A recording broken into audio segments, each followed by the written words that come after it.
Well, good afternoon, ladies and gentlemen. Thank you for joining us and braving the snow and freezing temperatures and making your way from the comfortable accommodation of the Congress Centre here in the Media Village in Davos clusters of the World Economic Forum annual meeting 2016.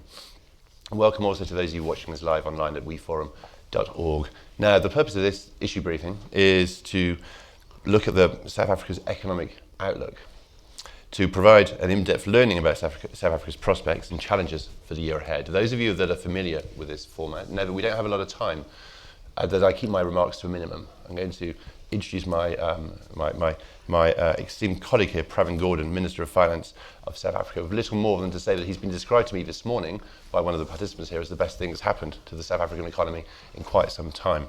The best thing is sitting out there, you see. Not in this room, actually, so somebody else. You have fans you're not even aware of. We'll have time for questions and answers, but first I would like to ask the Minister to spend a bit of time outlining what his personal priorities are, how he's going to restore the country to sustainable growth in the year ahead and further away into the medium and long term.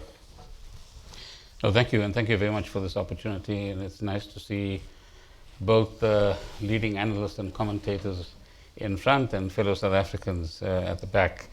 It's comfortable in the Congress Centre, but come to the southern tip of Africa, it's far more comfortable, I can assure you. You don't need the coats and the ties, and you'll be having a great deal of fun.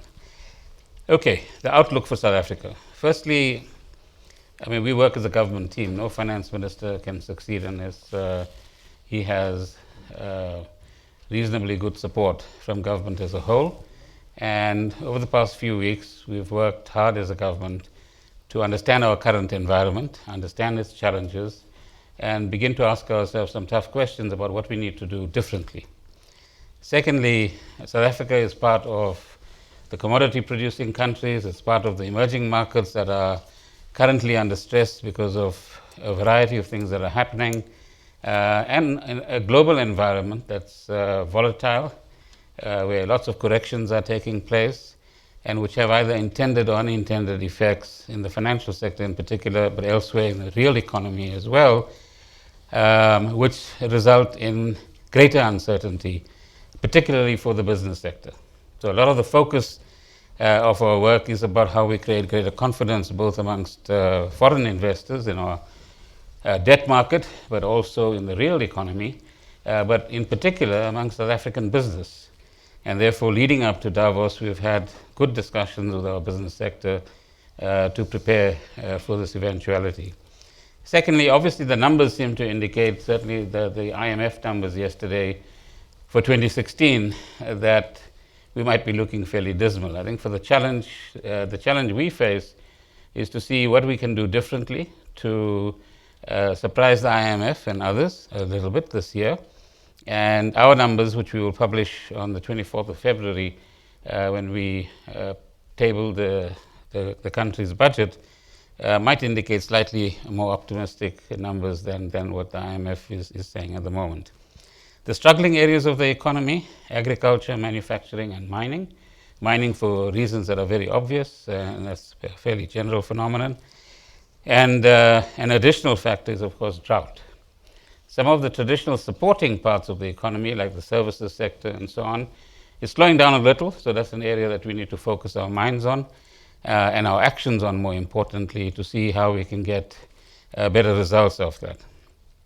Exports seem to be improving, and obviously the weaker currency is a huge supporting factor, but demand on the other side of the border is equally important, whether it's from Europe or the rest of Africa. And one of the issues that we are looking at together with business is how can we enable business to actually get involved in more tradables, more effective winning of market share, particularly in sub-Saharan Africa, because there's a lot of space to be gained in the construction and generally in the services sector as well. So focusing in certain parts of the real economy and supporting that, particularly through investment in infrastructure, and undertaking some tough reforms, particularly in the education and skills development area, in the area of delivery of infrastructure, in terms of creating greater efficiency and better spending of public funds, creating co-investment opportunities for business and government. In our IPP program for renewable technology is one of the best in the world at the moment. Understated at the moment. We tend to understate ourselves in South Africa. But it's attracted hundreds of billions of dollars, both from South African institutions and from foreign investors as well. And there's another round that's coming as well, which will significantly change co-investment in that particular area, but change our energy picture as well.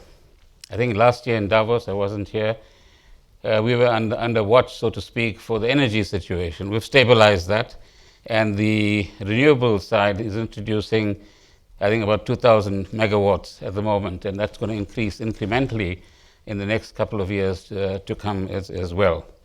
So restoring confidence, making sure that we undertake key reforms in delivery of infrastructure, skills development and education, greater attention to how we focus the tens of billions of rands of business incentives, either through the tax system or through direct rebates to business is another area that we want to look at. So we boost the right areas of the economy.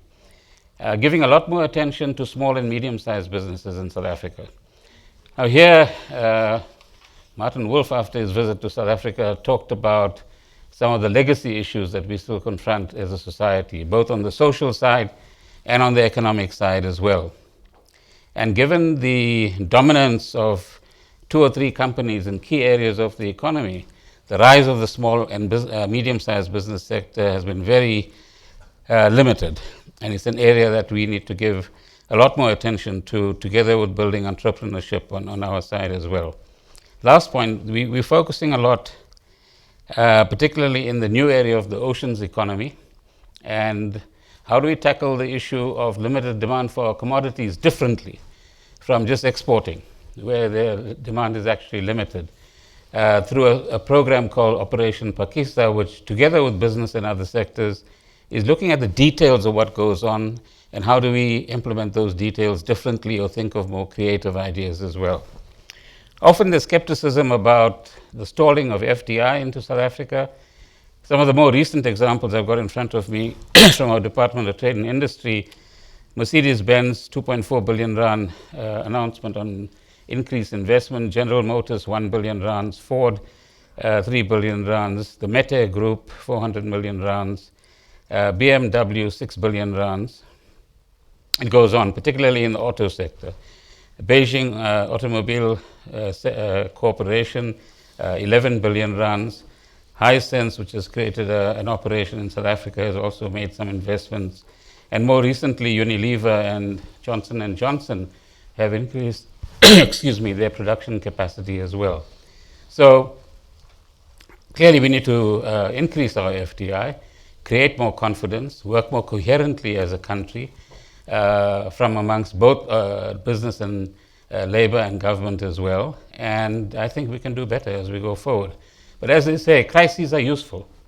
It brings the truth to your face, and it forces you to think more creatively and differently, understand your challenges perhaps more deeply than you would have if things were comfortable. So both 2008 and 9 taught us that to some extent, but we thought that just getting a massive stimulus going from the fiscal side and some efforts from the monetary side will help us to overcome the kind of challenges we had post-2009. That hasn't been the case. So we've got to take a harder look at some of our structural constraints and begin to deal with them in a lot more assertive way. Thank you very much. Thank you. Now, it's customary this time to open the floor to questions, but for the first time I noticed one of our audience actually has the microphone already. Alec Hogg, are you hogging the microphone there for a reason? Just tape it. Okay, it's your own. Okay, fine. Any other questions? I'll be happy to start off with. Mr. Minister, sorry. Can you just, for our audience online, could you mention your name and where you're yes, from? Yes, Alec Hogg, biznews.com in Johannesburg. Can you give us any clarity on how you're going to rein back on public sector spending? And the second thing is your old stamping ground, South African Revenue Services. Your team seems to have been cleaned out there. Are you going to reinstate them? Do we take one at a time, or do you want to take a few? Let's see a few show hands. There's public sector, and that's SARS. Lady there in the back, in the third row.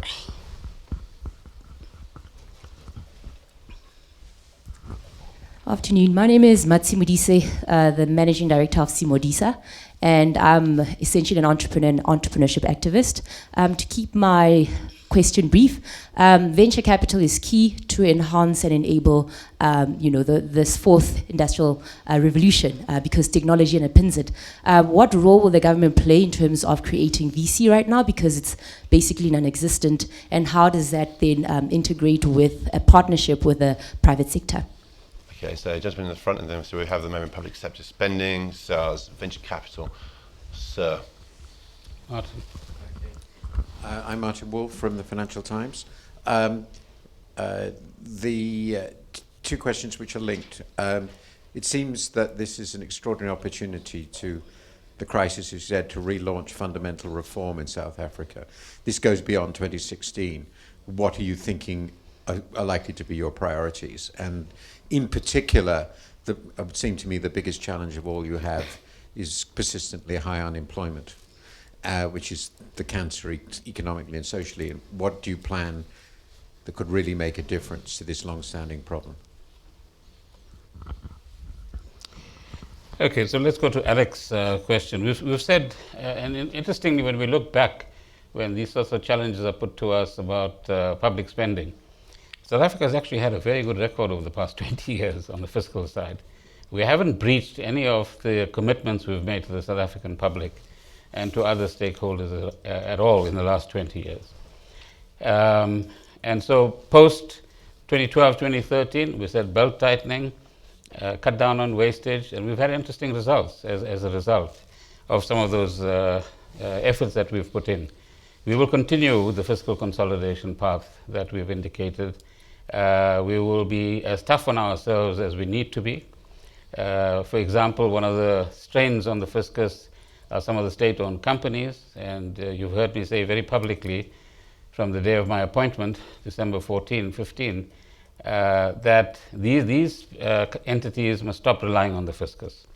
And our aim will be to retain them to some kind of profitability and financial sustainability and take the strain off the fiscus so that we could put the money where it begins to make a difference in terms of growth and job creation as well. On the revenue service, there's a simple statement that what we want is, as part of our democratic project, we need to build solid state institutions, which are not dependent on individuals. They're dependent on the values you instill, the integrity you have, and in the case of a tax and customs administration, the fairness with which you deal with the public and the kind of legitimacy that you hold in the public eye. But also, you need a different kind of sophistication given the kind of discourse that's taking place in the OECD, in the G20 about base erosion and profit shifting, which is a nice catch-all phrase, but it hides a lot of complex transactions that banks of lawyers and other professionals are working on full-time. It affects both developed country fiscuses and ourselves as well. So what we want there is stability at the end of the day, a skilled leadership that will take us in the kind of direction we want to go in, and build on the good reputation that the revenue service has. So the nitty-gritty, I'm still going to get on top of all of the issues there, and we'll come back to that when you're back in South Africa. Venture capital is clearly, I think, one of the challenges. So we've made some changes already to begin to provide, at least in policy terms, for venture capital, and a bit of money has been set aside.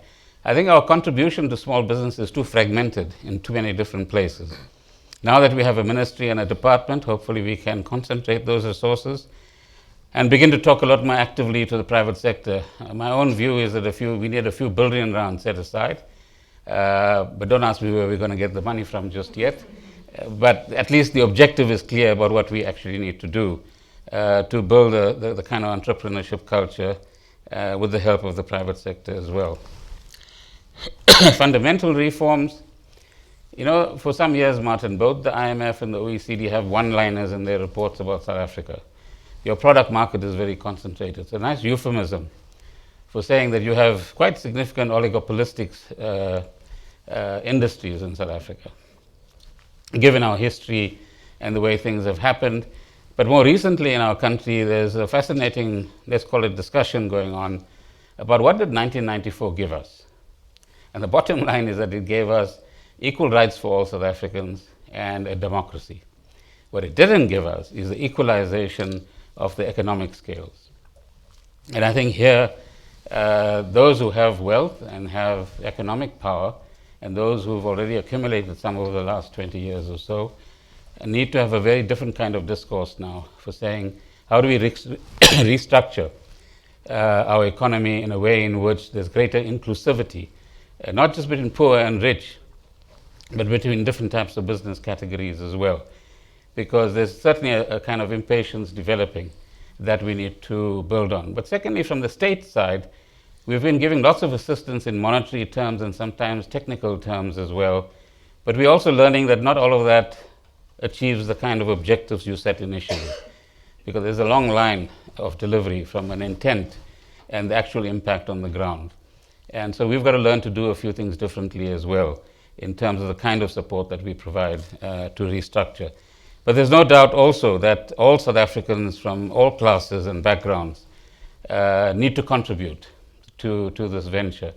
And on last Friday, we had a meeting between just a handful of government ministers and a fairly large delegation of over 40, 50 people at a CEO level from the business sector. Some of them are present here today. And there were other discussions in the course of the last few months as well, all of which indicates that business leaders now begin to understand the importance of inclusion, the importance of social cohesion, and for us to be able to discuss the race issue in a constructive way so that we can capitalize on our diversity and use it as a positive factor in terms of where we go. So some of the things we need to do is, if you like, deconcentrate the economy, but more importantly, grow a new generation of entrepreneurs, give a lot more support to the skills development sector in our economy, although that's a more medium-term objective that we have. Ask the private sector to absorb more people as apprentices, as learnership, as part of the learnership scheme, as part of the subsidy scheme we have as well. So lots of opportunities for the private sector to come to the party, and government is doing some of its work through public employment programs at the moment as well, where billions of rands are being spent on an annual basis. So the skills area, retooling, if you like, our manufacturing sector so it becomes a lot more aggressive and competitive and has a drive to win market share. Because without that, what are we actually doing? We're only supplying consumption in South Africa. We're not getting into the export trade as assertively we can. The services sector is also a key opportunity area, as is what is now called the oceans economy, where we're working with countries like Norway, which is offering a fair amount of technical assistance to South Africa as well. So there are any number of areas which I outlined earlier on, which we can work on. Some of that we need to do in the short term so that we can have what is called the demonstration effect, and some will take the medium term in order to demonstrate its impact. Gentleman in the front row, please. Just wait till we get the microphone. Thanks. Another Financial Times columnist, I'm afraid. Gideon Rachman. Two quick questions. One is, obviously you came in after a kind of week of apparent chaos over the appointment of the finance minister. How much long-term damage do you worry that did to South Africa's image? And another image-related question. I think it was a Transparency International survey which said that 80% of South Africans feel that South Africa has become more corrupt over the last year. Are they right? On the first one, I think if that was an event that took place in the middle of the 2000s, it wouldn't have mattered too much because we were on a nice swing of 4% growth, large amounts of revenue coming in, a commodity boom, and the economy doing fairly well. On this occasion, I think it gave us very useful feedback about how the markets can respond to events like this. And I think it's a compliment to the leadership of the country, that they listened carefully to key people in the business sector, but also within the political organization itself, and very quickly acted to stabilize the situation. So hopefully having a new old hand at the till might actually help us to restore some of that confidence. And I think in statements since then, all of us, both within government and the ruling party, have indicated very clearly that we want to continue with the fiscal prudence, fiscal consolidation, cut out waste, and begin to aggressively attend to some of the issues that I talked about earlier on as well in respect of the economy. So there's been a slight, I think, setback, but I think we can win that if not just we talk the right words, but we do the right things as a country. And that's both the private sector and ourselves as well. Transparency International, I think that's a perception index, as you know. So I think that there's some petty bribery that's been on the increase recently. You know, traffic officers trying to capitalize on a few hundred rands here and there on motorists who find themselves defenseless. Some in the bureaucracy doing similar things. There are some issues around procurement areas as well. A, we are aware of it. B, what we need to talk a lot more about, even in the FT, is how predatory behavior is very much part of the current and past capitalist systems, whatever form it has evolved through over the last 100, 150 years. And what kind of values and morals and integrity do you want to set up, and checks and balances within government itself in order that we can undermine these sorts of phenomena? So at the end of the day, Gideon, we need to, and I think there's a significant number of us in government and in the private sector who want to restore integrity and get the right value system going. But it's not going to be an easy task, because people will look for a quick way out. Everybody in South Africa who's been repressed for a couple of 100 years or a couple of decades wants to drive the best BMW that the neighbor drives and get a better house than they can actually afford. Ask the bankers here, they know what kind of loan applications they get for the next house that is to be built or to be bought. And so in that sense, these knocks that we take and rises in interest rates are a good reminder. Live within your means, both as a country and as households, and save as much as you can. That's the current debate in South Africa as well. And we'll work our way out of this. But it's not going to be easy. Greed is not an easily countered phenomenon in the upper middle classes, but elsewhere as well. And so I think all of us in our respective countries have a challenge, but that's no excuse for South Africa. Coming from where we come from, and the kind of struggle that we've put up over the years, we need to do better. And we will, I think, over the next few years. I have a hand there. Just, sir, before you do, let's just develop that thinking about the new old hand. What are the key learnings, the key experiences from your previous time in government that are going to help you meet your challenges? That no economic moment is the same as the previous one, for a start. And so things were very good in South Africa. If you look at the build-up to elections in May 2014, it's 3 months after I got into office and the new administration of President Zuma got into office that the effect of the recession hit home.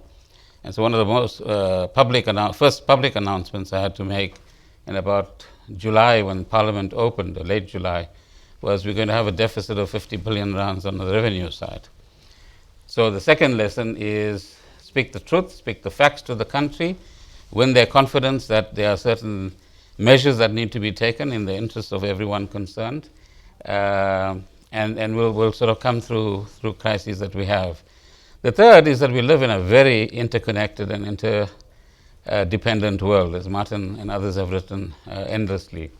And so South Africa is not a little island that you can talk about on its own. Once, all of you would remember the taper tantrum of, I think it's May 2013. Just a couple of sentences from the Fed chairman send ripples throughout all of the emerging markets. The care with which the current Fed chair is and has been communicating to ensure that emerging markets are not damaged in the same way as they were done to before is an indication that a lot of lessons were learned in this period as well. And the fourth is that both then and now, geopolitics plays a part in economic developments as well, either in the form of posing risks or continuing to, and that's the worry about the fourth industrial revolution. Sounds nice, digitalization, using modern technology, interconnectivity, etc. But what's going to happen to the billions of people that are on the margin, where the digital divide is still there in many of our countries, or parts of countries as well, where everybody is not as skilled as they need to be absorbed into these new developments. The Economist, amongst others, have written about a jobless society. and a jobless economy. I think 9 months ago, 6 months ago. Now, that's not the scenario you want to tell young people today that they will face in 10 years' time. So global connectivity in the sense of coming up with answers to inequality, the social divide, the Piketty phenomenon, the role of the financial markets in relation to the real economy, were all very interesting lessons of that time, which haven't disappeared, by the way. In fact, the threat that we all face is those divides will increase, and that geopolitics is presenting more and more challenges as each year goes, rather than using international institutions to dampen those challenges, regrettably. And I've had several conversations with South African media over the past few days, as I always do ahead of these meetings, and a lot of the questions often are about the fourth industrial revolution, and the natural question is the fear of unemployment, the displacement of jobs. What is your strategy about that, bearing in mind we are heading for a period of transformation? Now, transformation is always useful, and what you want to be careful about in each instance is what's positive for society and the economy, both within a country and around the country, and how do you utilize that. We were just discussing that earlier today among some of my colleagues. So my colleague, the Minister of Health, will say, oh, that'll be very interconnectivity, excellent. Because as you know, in certain parts of the world, doctors sit in one part, help to do, nurses to do a diagnostic on a patient thousands of kilometers away. Now I believe they're even undertaking certain types of surgical procedures under the guidance of a doctor. Interconnectivity in terms of tracking trends around pregnancy or HIV and AIDS, and tracking whether patients are compliant with their requirements to take medication at a particular time or not is another factor. In education, where we have a shortage of skills in the mathematics and science area, again, if you were an excellent mathematics teacher, we could have you in Davos, but you could be teaching children in 1,000 schools in South Africa, a 1-hour lesson on how to undertake a particular mathematical exercise. And those are, I think, the pluses that we need to build on as well. Robots also will increase productivity and make both companies and a country look good. But I mean, that curve can't be an endless curve, because somewhere along the line, the costs at the societal level begin to come in. So I think we must anticipate some of that and ask ourselves, how do we mitigate those risks when they do arise? Now, we're running very perilously close to running out of time, but the gentleman did have his hand up. Can we just have one more question, please, from the gentleman at the back? My name is Teranishi from Japanese newspaper Asahi Shimbun. I would like to ask about the BRICS Corporation. So now, after the financial crisis, we enjoy the recovery from the economic crisis thanks to the BRICS economic growth. But now that China has a problem, the now economy is slowing, and also Russia and South Africa are also the same kind of problem. So how do you see the possibility that of the members of the BRICS to cooperate to respond to the current crisis?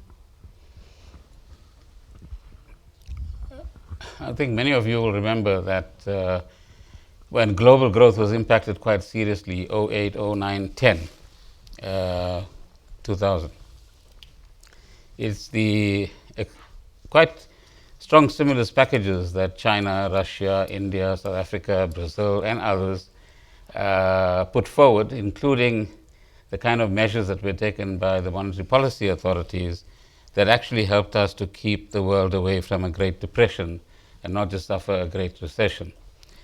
We now have a situation where parts of the developed world, not all of them, Japan is still just above the deflationary level, are beginning to find their way out of the crisis. But I was at another session a while ago where a commentator said if the United States during that very period, 2008 to say 2012, had borrowed $10 trillion and invested it in infrastructure, they would have grown faster and once again become an important engine room. Together with India and China growing in the 6 to 7% region, that would have still kept global growth above the kind of estimates that we're actually seeing today.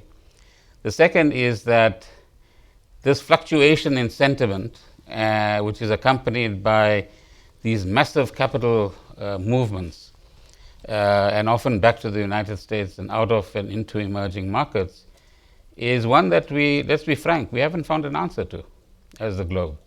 despite endless discussions in the G20, task forces that are going out of control to address one or other element of the kind of financial aid elements that we're suffering as a globe, we've got no answer to some of those questions.